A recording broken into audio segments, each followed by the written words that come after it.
નમસ્કાર વિદ્યાર્થી મિત્રો, ધોરણ 9 ના વિજ્ઞાન વિષયનો 11મો પાઠ કાર્ય અને ઉર્જા એટલે કે વર્ક એન્ડ એનર્જી ના પ્રથમ તાસમાં આપ સર્વ વિદ્યાર્થી મિત્રોનું ફરીવાર હાર્દિક સ્વાગત છે.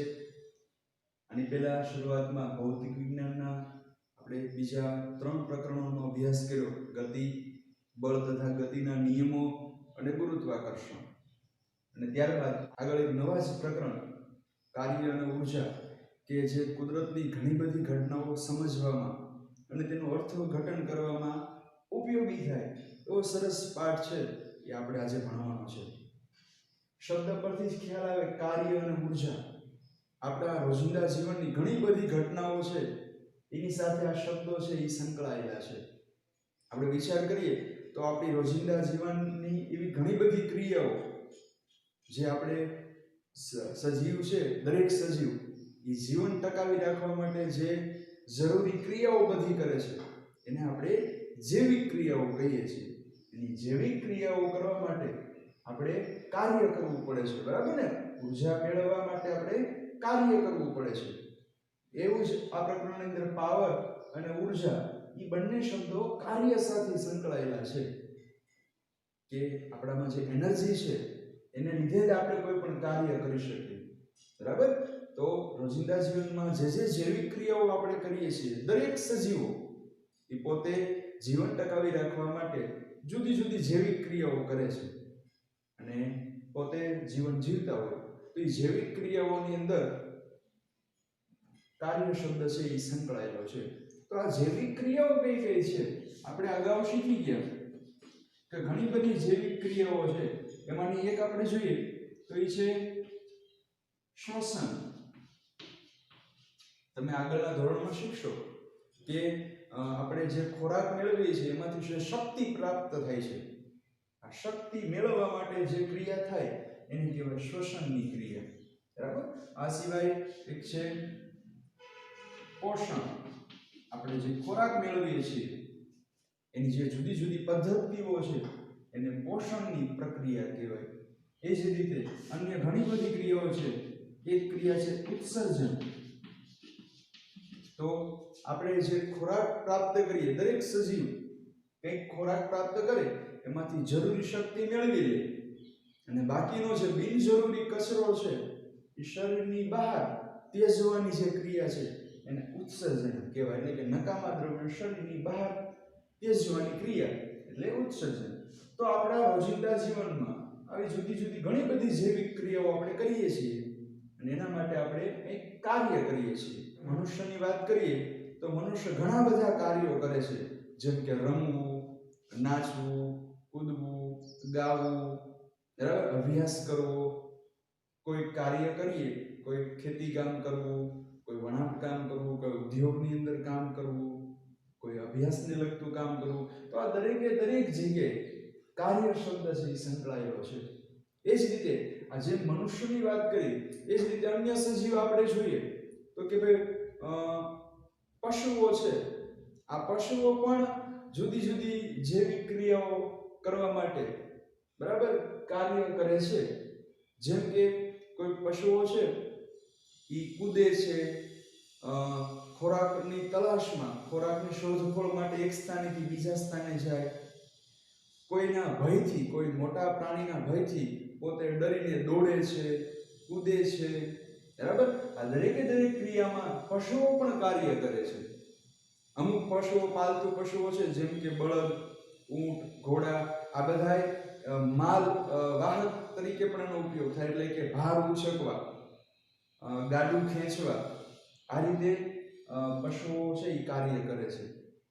તો દરેકે દરેક સજીવ છે એ કાર્ય કરતા હોય છે. એના ઘણા બધા ઉદાહરણ આપણે રોજિંદા જીવનમાં, આપણી આજુબાજુ ચારે તરફ નજર કરો તો બધી જ જગ્યાએ આપણને કંઈક ને કંઈક કાર્ય થાય છે એવું જાણવા મળે. આ તો આપણે સજીવની વાત કરી. કેટલાક આપણે બનાવેલા મશીન પણ કાર્ય કરે છે. તમને ખબર છે આપણી આજુબાજુ જે કંઈ પણ મશીનરી છે એ બધા જ યંત્રો કાર્ય કરે છે.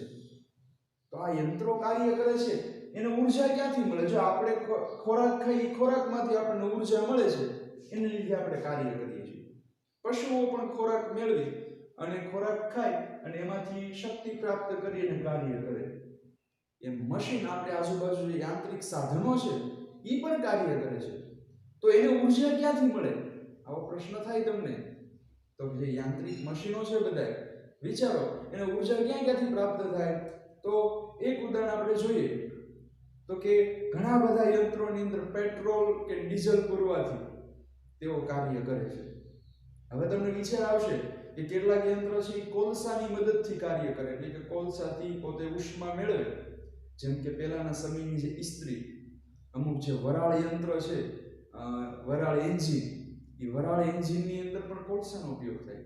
કોલસાની મદદથી શક્તિ મેળવે અને વરાળ એન્જિન પોતે છે એ કાર્ય કરે છે. એ જ રીતે અન્ય ઘણા બધા આપણે જે સોલર પેનલ છે, એ સોલર પેનલનું યંત્ર જે સાધન તમે ગણો, એ સૂર્યપ્રકાશની મદદથી ઉર્જા મેળવે છે અને કાર્ય કરે છે.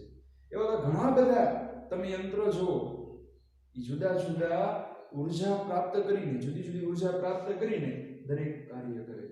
એટલે આપણે આજુબાજુ દરેક ક્રિયામાં આ કાર્ય શબ્દ છે એ સંકળાયેલો છે. તો આ જ પ્રકરણની અંદર આપણે આ કાર્ય, ઉર્જા અને પાવર, આ ત્રણ શબ્દ વિશે વધારે ઊંડાણપૂર્વક અભ્યાસ કરીશું. પહેલો શબ્દ છે કાર્ય. તો એના વિશે આપણે સૌપ્રથમ ખ્યાલ મેળવીએ કે કાર્ય એટલે કે વર્ક. કાર્ય એટલે શું? બરાબર, વર્ક એટલે શું? તો રોજિંદા જીવનમાં આપણે જે કાર્યનો અર્થ સમજીએ છીએ અને વિજ્ઞાનની ભાષામાં કાર્યનો અર્થ એ બે જુદા જુદા છે. ફરીવાર કહું, આપણે જે એમ વિચારી કે કાર્ય થયું, કામ થયું, એ અને વિજ્ઞાનની ભાષામાં કાર્ય થયું, એ બે વચ્ચે ઘણો તફાવત છે.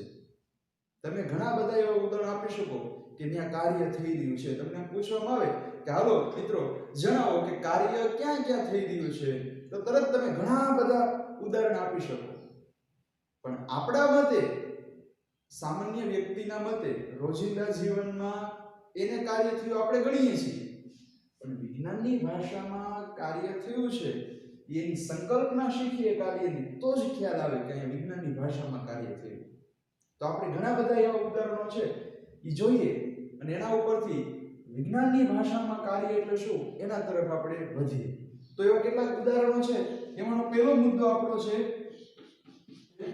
11.1.1 કે સખત મહેનત કરવા છતાં કાર્ય થતું નથી. આવો પહેલો મુદ્દો તમને પાઠ્યપુસ્તકમાં આપેલો છે. તો આપણે રોજિંદા જીવનમાં અમુક જે એવા ઘણા બધા ઉદાહરણો તમે આપી શકશો કે ના સખત ઘણી બધી હાર્ડવર્ક કરવામાં આવે છે પણ ના કાર્ય થતું નથી. ખરેખર આપણા મતે એમ સમજીએ છીએ કે કાર્ય થયું, પણ ખરેખર સખત મહેનત કરવા છતાં કાર્ય થયું નથી. સમજીએ આપણે એક ઉદાહરણ શરૂઆતમાં આપણા આ મુદ્દાની અંદર આપ્યું છે કે કોઈ વિદ્યાર્થી છે, એ વાર્ષિક પરીક્ષા આવે છે એટલે પરીક્ષાની અમુક કેટલીક તૈયારીઓ કરે છે. તમે બધા પણ ઘરે રહી અને સારી એવી તૈયારી કરતા હશો. તો દરેક વિદ્યાર્થી શું કરતા હોય? પુસ્તક વાંચે, લખે, પ્રયોગો કરે, પ્રશ્નોનું નિરાકરણ કરે, પ્રશ્નોનું સોલ્યુશન મેળવે, પ્રશ્નોપત્રો ભેગા કરે વાર્ષિક પરીક્ષા હોય ત્યારે. બરાબર? ત્યારબાદ અમુક શાળાએ પ્રયોગો કરે, અવનવા સાહિત્યનું વાંચન કરે. તો અહીંયા તમે જુઓ છો ઘણી બધી મહેનત કરવામાં આવે છે. બરાબર? વાર્ષિક પરીક્ષાનો જે વિદ્યાર્થી છે, વાર્ષિક પરીક્ષામાં મહેનત કરતો વિદ્યાર્થી, અહીં આપણે ઉદાહરણમાં જોયું તો વિદ્યાર્થી ઘણી બધી સખત મહેનત કરે છે, હાર્ડવર્ક કરે છે, તેમ છતાં ઘણીવાર પરીક્ષામાં ઘણું બધું લખી શકતો નથી. અથવા તો તમે ત્યાં જુઓ છો ફક્ત મહેનત થાય છે પણ ના ખરેખર કાર્ય થયું છે એમ કહી ન શકાય. અથવા તો ત્યાં ખૂબ ઓછું કાર્ય થયું છે, મહેનત ઘણી બધી છે પણ ના આપણે જોઈએ, એક દ્રષ્ટિએ જોઈએ, વિજ્ઞાનની દ્રષ્ટિએ, તો ખ્યાલ પડે કે ત્યાં કાર્ય થયું નથી. બરાબર? અન્ય ઘણા બધા એવા ઉદાહરણ છે. આગળ એક ઉદાહરણ જોઈએ બીજું તો કે કોઈ મોટો જબર પહાડ જેવો પથ્થર હોય, એને તમે ધક્કો મારો છો, ઘણો સમય, કલાક, 2 કલાક, 5 કલાક સુધી તમે ધક્કો માર્યા રાખો છો મોટા પથ્થરને, તેમ છતાં મોટો પથ્થર પોતાનું સ્થાન છોડશે નહીં, એને સ્થાને ઈ રહેશે, તમે એને હલાવી શકશો નહીં. તો અહીંયા સખત મહેનત કરવામાં આવી, પણ પથ્થર છે એ સ્થાન છોડતો નથી. તો આપણે એમ કહેશું મેં તો પથ્થર ખસેડવા માટે મહેનત કરી, કાર્ય કર્યું. ના, વિજ્ઞાનની ભાષામાં ત્યાં કાર્ય થયું નથી. તો હવે તમને થોડો ખ્યાલ આવી ગયો વિજ્ઞાનની ભાષામાં કાર્ય એટલે શું. પણ આપણે કેટલાક ઉદાહરણો જોઈએ અને પછી વિજ્ઞાનની ભાષામાં કાર્ય એટલે શું એ સમજીએ. બરાબર? તો બીજું ઉદાહરણ હતું કે મોટા પથ્થરને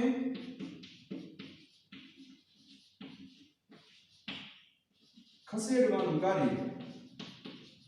તો આ કાર્યની અંદર પણ કાર્ય થયું નથી વિજ્ઞાનની ભાષામાં. આપણા મતે અહીં કાર્ય કરી રહ્યા છે, પણ ત્યાં ખરેખર કાર્ય થયું નથી. હજી આનું એક ઉદાહરણ જોઈએ. ત્રીજું ઉદાહરણ જોઈએ કે તમે તમારા માથા ઉપર એક બહુ મોટું ભારે વસ્તુ લઈને ઊભા છો. 10-15 મિનિટ સુધી આપણે ઘણી માથે ભારે વસ્તુ લઈને ઊભા રહીએ, સતત 5-7-10 મિનિટ ઊભા રહ્યો ભારે વસ્તુ ઉચકીને, તો તમે થાકી જશો. સખત મહેનત કરવી પડે આપણે એ વસ્તુને ઊંચકી રાખવા માટે. પણ તમે જુઓ છો કે સખત વસ્તુને ઊંચકી રાખવા છતાં તમે જોશો તો તે કાર્ય ખૂબ ઓછું થયું છે.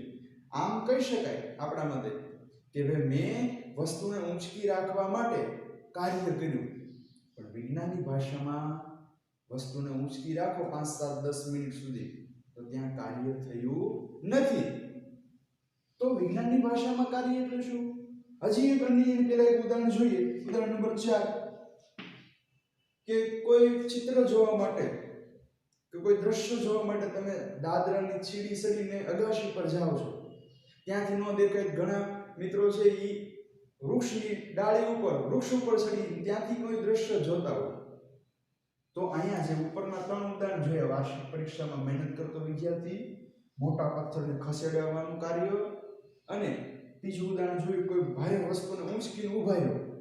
આ ત્રણેય કરતા જે આપણે ચોથું ઉદાહરણ જોયું કે કોઈ દ્રશ્ય જોવા માટે આપણે દોડીને, બળ લગાવીને, દાદરા ચડીને અગાશી પર જઈને દ્રશ્ય જોઈએ છે, અથવા તો વૃક્ષ પર ચડીને એ દ્રશ્ય જોઈએ છે. તો ઉપરના 3 ઉદાહરણ કરતા જે ચોથું ઉદાહરણ છે દ્રશ્ય જોવા માટે, એમાં વધારે કાર્ય થયું. તો હવે તમે વિજ્ઞાનની ભાષામાં કાર્ય શું એ હવે તમે સમજી શકો કે કોઈ ક્રિયા ઉપર બળ લાગતું હોય, દરેક કાર્યમાં સખત મહેનત થાય, બળ લાગે છે દરેક કાર્યમાં, પણ વસ્તુ સ્થાન છોડતી નથી. તમે સતત વાંચ્યા કરો, લખ્યા કરો છો, અભ્યાસ કર્યા કરો છો, પ્રયોગો કરો છો, ત્યાં જાજુ કાર્ય થતું નથી. કારણ કે વસ્તુ ત્યાંની ત્યાં જ રહી છે. આપણા મતે કાર્ય થયું, પણ વિજ્ઞાનની ભાષામાં ત્યાં ખૂબ ઓછું કાર્ય થયું. પછી મોટા પથ્થરને ખસેડવામાં પથ્થર ખસતો નથી, તમે બળ લગાડો છો, ત્યાં કાર્ય નથી થયું, શૂન્ય કાર્ય છે. એ જ રીતે ત્રીજું ઉદાહરણ જોયું કે વસ્તુ ઊંચકીને તમે ઘણો સમય ઊભા રહો છો, તો ત્યાં ખાલી બળ જ લાગે છે, ખરેખર એ વસ્તુને તમે એક સ્થાનેથી બીજી સ્થાને લઈ જતા નથી. એટલે વિજ્ઞાનની ભાષામાં ત્યાં પણ કાર્ય થયું નથી. પણ ચોથું ઉદાહરણ આપણે જોયું કે કોઈ દ્રશ્ય જોવા માટે આપણે અગાશી પર ચડીએ કે વૃક્ષ ઉપર ચડીને કોઈ દ્રશ્ય જોવા માટે આપણે બળ લગાવીને એક સ્થાનથી બીજા સ્થાને જઈએ, તો ત્યાં કાર્ય થયું છે એમ કહેવાય. રોજિંદા જીવનમાં ઘણી બધી એવી ક્રિયાઓ છે. તમે સિનેમા હોલમાં પિક્ચર જોવા જાઓ છો, રમત રમો છો, ટીવી જુઓ છો, કોઈ સારું એવું ગીત ગાઓ છો, ધૂન સાંભળો છો. આ બધાને ઘણીવાર આપણે કાર્ય અમુક નથી ગણતા, પણ ત્યાં થોડું ઘણું કાર્ય તો થાય છે. પણ વિજ્ઞાનની ભાષામાં ખરેખર કાર્ય એટલે શું, તો આપણે કાર્યની સંકલ્પના સમજવી પડે. બરાબર? આપણી દરેકે દરેક ક્રિયામાં કાર્ય થાય છે, પણ ઘણા કાર્ય એવા છે આ મુદ્દામાં જોઈ પ્રમાણે કે સખત મહેનત કરવા છતાં કાર્ય ખૂબ ઓછું થાય છે, તો કાર્ય થતું નથી. એના કેટલાક ઉદાહરણો જોયા. અને છેલ્લે એક આપણે ઉદાહરણ જોયું હતું કે કોઈ દ્રશ્ય જો આપણે અગાશી પર ચડીએ, તો ત્યાં થોડુંક ઉપરના 3 ઉદાહરણ કરતા વધારે કાર્ય થયું. અને આ સિવાય ઘણા બધા ઉદાહરણો આપણે વાત કરી એ પ્રમાણે આપણા જીવનમાં ઘણા બધા કાર્યો આપણે કરતા હોઈએ. પણ ખરેખર વિજ્ઞાનની ભાષામાં કાર્ય એટલે શું એ શબ્દ હવે સમજીએ કે વિજ્ઞાનની ભાષામાં કાર્ય એટલે શું. એના માટે આપણે કાર્યની સંકલ્પના સમજવી પડે. શું? કાર્યની સંકલ્પના. તો વિજ્ઞાનની ભાષામાં કાર્ય એટલે શું એ સમજીએ એ પહેલા કેટલીક બે ત્રણ પરિસ્થિતિઓ છે, જેમાં ઉદાહરણો જોયા એમ બે ત્રણ પરિસ્થિતિઓ જોઈએ અને એના ઉપરથી વિજ્ઞાનની ભાષામાં કાર્ય એટલે શું એ સમજવા પ્રયત્ન કરીએ. તો એમાંની પરિસ્થિતિ નંબર પહેલી કે કોઈ લખોટી અથવા કોઈ દડો છે એને એકદમ લીસી સપાટી ઉપર તમે ધીમેથી ધક્કો મારો તો બળ લાગ્યું અને લખોટી એક સ્થાનેથી બીજા સ્થાન સુધી જાય છે. આપણે બળ તથા ગતિના નિયમોમાં જોયું હતું કે એક ઢાળ ઉપરથી લખોટીને કે દડાને ગબડાવવામાં આવે તો એના પર બળ લાગે અને સ્થાન છોડીને એક સ્થાનેથી બીજા સ્થાને જાય. એમ લીસા સમતલ સપાટી પર કોઈ દડાને ધક્કો મારવામાં આવે, બળ લગાડવામાં આવે તો એક સ્થાનેથી બીજા સ્થાને જાય છે. તો અહીંયા બળ લાગ્યું અને દડાએ એક સ્થાનેથી બીજા સ્થાને સ્થાનાંતર કર્યું. આપણે ગતિ પાઠની અંદર શીખ્યા કે કોઈ સ્થાન છે, કોઈ પદાર્થ એક સ્થાનેથી બીજા સ્થાને પહોંચે તો પોતે કંઈક અંતર કાપ્યું, કોઈ ચોક્કસ દિશામાં અંતર કાપે ત્યારે આપણે એને સ્થાનાંતર કહીએ છીએ. તો જ્યારે બળ લાગે છે અને સ્થાનાંતર થયું દડા ઉપર એટલે વિજ્ઞાનની ભાષામાં ત્યાં કાર્ય થયું. બરાબર. બીજી પરિસ્થિતિ આપણને આપી છે. પહેલા પરિસ્થિતિમાં શું કે સમતલ સપાટી પર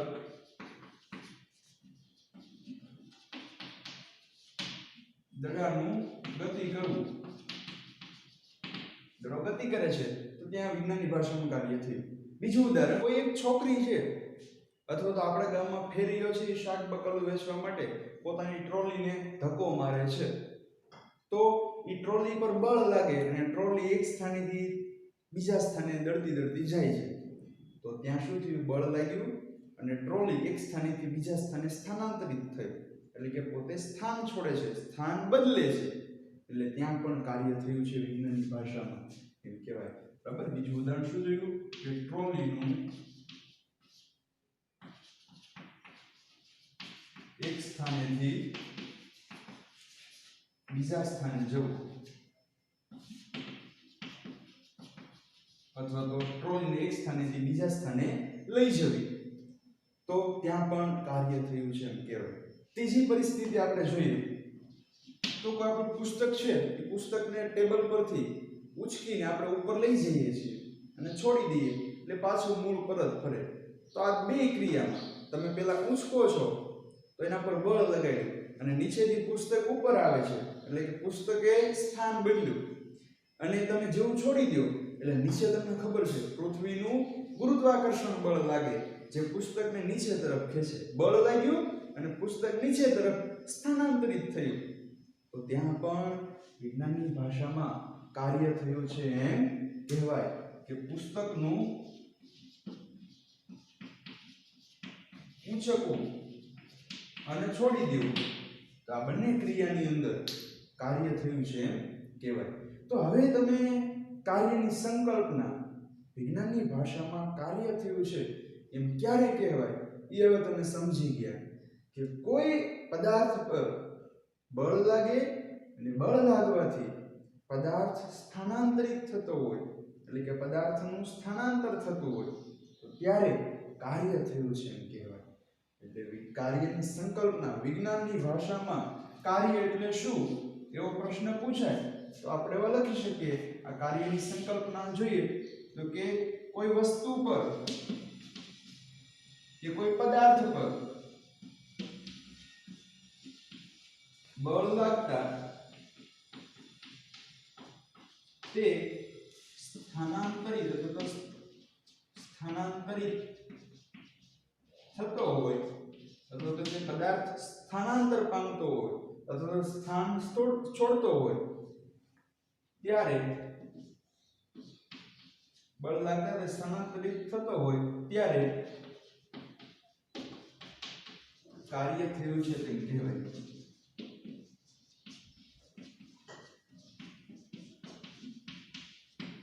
બરાબર. તો આ વિજ્ઞાનની ભાષામાં કાર્ય એટલે શું એની ડેફિનેશન કયો, ડેફિનેશન એની સંકલ્પના કયો તો સંકલ્પના થઈ કે કે કોઈ પદાર્થ પર બળ લાગતા તે સ્થાનાંતરિત થાય તો ત્યારે તે પદાર્થ પર કાર્ય થયું છે એમ કહેવાય. બરાબર? તો હવે તમે કાર્યની સંકલ્પના શીખી ગયા. એટલે હવે તમે કહી શકશો કે આપણા રોજિંદા જીવનમાં આપણે ઘણી બધી ક્રિયાઓ કરીએ.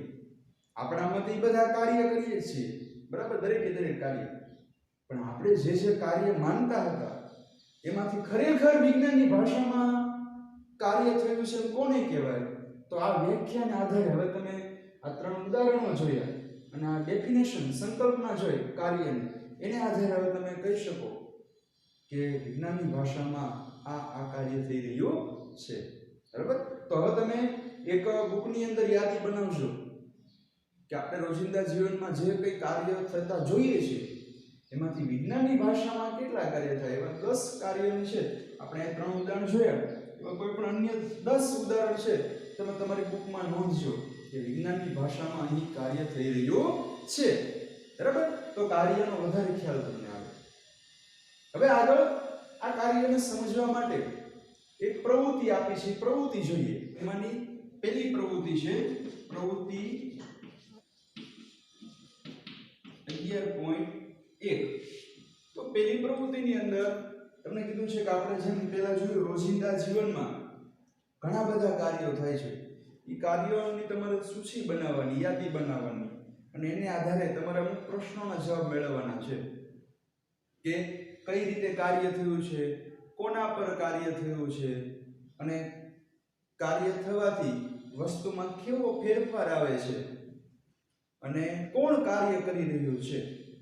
આ પ્રશ્નો તમારે છે એના જવાબ મેળવવાના છે. આપણે એક ઉદાહરણ જોઈએ તો કે ભાઈ વાર્ષિક પરીક્ષામાં મહેનત કરતો વિદ્યાર્થી.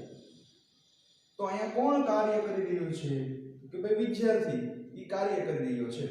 કાર્ય કરવાથી પરિસ્થિતિમાં અથવા તો જેના પર કાર્ય થઈ રહ્યું છે, કોના પર કાર્ય થઈ રહ્યું છે? તો કે ભાઈ અભ્યાસક પ્રવૃત્તિ, વાંચનનું કાર્ય, લેખનનું કાર્ય, પ્રયોગ કરવાનું કાર્ય થઈ રહ્યું છે. અને એ કાર્ય કરે ત્યારે કેવા કેવા ફેરફાર આવે તમને ખ્યાલ છે. અને બળ કોણ લગાડે છે? તો કે ભાઈ વિદ્યાર્થી એ સખત મહેનત કરે છે. તો રોજિંદા જીવનમાં આ રીતે કાર્ય વણાયેલું છે. સરળ અને ટૂંકા પ્રશ્નો છે પ્રવૃત્તિ 11.1 માં આપેલા છે. એ તમે હવે એના જવાબ મેળવી શકો. બરાબર? એ જ રીતે પ્રવૃત્તિ 11.2 એની અંદર આપણે જે વૈજ્ઞાનિક ભાષામાં કાર્ય શીખ્યા એના ઘણા બધા ઉદાહરણ જોયા અને મેં તમને 10 ઉદાહરણ લખવાના કીધા. એમ જ પ્રવૃત્તિ 11.2 માં કીધું છે કે તમારા મિત્રો સાથે મળીને એવા ઘણા બધા કાર્યની યાદી બનાવો, એના વિશે વિચાર વિમર્શ કરો અને કેટલાક પ્રશ્નોના જવાબ મેળવો કે જે કાર્ય થઈ રહ્યું છે એમાં કેવા પ્રકારનું બળ લાગી રહ્યું છે. એટલે કે બળ કેવા પ્રકારનું, કયું બળ લાગ્યું. જેમ કે આપણે પુસ્તકના ઉદાહરણમાં જોયું કે પેલા પુસ્તકને ઊંચકીને તમે ઉપર લઈ જાઓ તો ના તમે તમારું પોતાનું સ્નાયુ બળ લગાડ્યું અને એને લીધે પુસ્તક સ્થાનાંતર થયું, અને છોડી દો એટલે બીજું એક બળ લાગે, ગુરુત્વાકર્ષણ બળ, અને એને લીધે પુસ્તક નીચે તરફ ગતિ કરે છે. તો તમારે એવા કેટલાક ઉદાહરણો લેવાના અને એમાં જોવાનું છે કયા પ્રકારનું બળ લાગે છે. એ ક્રિયા થવામાં, કાર્ય થાય છે એમાં કેવા પ્રકારનું બળ લાગે એ મેળવવાનો જવાબ. બીજું, કઈ વસ્તુ પર કાર્ય થયું. ઘણીવાર આપણે અમુક એવા ઉદાહરણો રોજિંદા જીવનમાં જોઈએ કે ના એક સાથે 2-3 ક્રિયાઓ થતી હોય એટલે આપણે કન્ફ્યુઝ થઈ કે અહીંયા કાર્ય કોના ઉપર થયું, કોણે કાર્ય કર્યું. જેમ કે બળદ ગાડી જાય છે, તમે વિચારો એમાં બળદ ચાલે છે, ગાડી ચાલે છે, રસ્તા ઉપર એક સ્થાનેથી બીજા સ્થાને જાય છે. તો આ ઉદાહરણમાં તમે જુઓ તો કોણ કાર્ય કરી રહ્યું છે, કોના પર કાર્ય થયું, આ બધા જવાબ તમે મેળવી શકો. કે બળદ દ્વારા સ્નાયુ બળ લાગે છે, ઉપરાંત રસ્તાનું ઘર્ષણ બળ લાગે એને લીધે વાહન ધીમું ચાલે, ગાડી ધીમી ચાલે. બળદ દ્વારા ગાડી પર બળ લાગે છે, કાર્ય થાય છે, અને ગાડી પણ બળદને થોડા પોતાના તરફ ખેંચે છે ઘર્ષણ બળને લીધે. એટલે ગાડી દ્વારા બળદ પર પણ કંઈક કાર્ય થાય છે. એટલે ઘણા બધા એવા ઉદાહરણો છે કે એમાં કોણ કોના પર કાર્ય કરી રહ્યું છે એ તમારે મેળવવાનું છે. બરાબર? તો એવા સરસ પ્રશ્નો છે એ પ્રવૃત્તિ 11.2 માં આપેલા છે. તો તમારે મિત્રો સાથે મળીને આવા કેટલાક ઉદાહરણો મેળવવાના અને એમાં કયા પ્રકારનું બળ લાગે છે, કોના પર બળ લાગે છે, કઈ વસ્તુ પર કાર્ય થાય છે? આ કાર્ય થાય છે તો કેવા પ્રકારનો ફેરફાર થાય છે, બરાબર? સ્થિતિમાં કેવો બદલાવ આવે છે, એના જવાબો આપણે આ પ્રવૃત્તિની અંદર મેળવવાના છે. તો આજના તાસમાં આપણે રોજિંદા જીવનમાં જુદા જુદા દરેક સજીવ જે જૈવિક ક્રિયાઓ કરવા માટે જે કાર્ય કરે છે એના કેટલાક ઉદાહરણો જોયા. એક મુદ્દો જોયો કે સખત મહેનત કરવા છતાં કાર્ય થતું નથી. આપણી ભાષામાં આપણા મતે કાર્ય થાય છે, પણ વિજ્ઞાનની ભાષામાં ખૂબ ઓછું કાર્ય થાય છે. એવા આપણે કેટલાક ઉદાહરણો જોયા. અને ત્યારબાદ કાર્યની સંકલ્પના જોઈ કે કોઈ વસ્તુ ઉપર બળ લાગે અને તે સ્થાનાંતરિત થાય તો કાર્ય થયું છે એમ કહેવાય, બરાબર? ખાલી જો એક વસ્તુ બળ લાગે પણ સ્થાનાંતર ન થતું હોય તો કાર્ય ન થયું કહેવાય. ખાસ આને સમજો કે બળ લાગતું હોય ખાલી પણ સ્થાનાંતર ન થાય તો કાર્ય થયું નથી. પછી સ્થાનાંતર થાય છે પણ બળ ન લાગતું હોય, બળ લાગ્યા વગર એમનું સ્થાનાંતર થતું હોય તોય કાર્ય થયું છે એમ ન કહેવાય. બે થવું જોઈએ, બળે લાગવું જોઈએ અને સ્થાનાંતરે થવું જોઈએ. પદાર્થનું જે વસ્તુ પર બળ લાગે એનું સ્થાનાંતર થવું જોઈએ, અથવા તો જે વસ્તુ સ્થાનાંતરિત થાય એના પર બળ લાગવું જોઈએ, તો જ કાર્ય થયું છે એમ કહેવાય. બેમાંથી જો એક વસ્તુ ન હોય તો વિજ્ઞાનની ભાષામાં કાર્ય થયું છે એમ કહેવાય નહીં, બરાબર? તો આ ખૂબ સરળ મુદ્દા હતા. બે પ્રવૃત્તિનો અભ્યાસ કર્યો. હવે આગળ છેલ્લી એક પ્રવૃત્તિ છે, એ પ્રવૃત્તિ જોઈ અને આગળ નવા મુદ્દાઓ છે એની સાથે ફરી મળીશું. ત્યાં સુધી અસ્તુ, જય હિન્દ.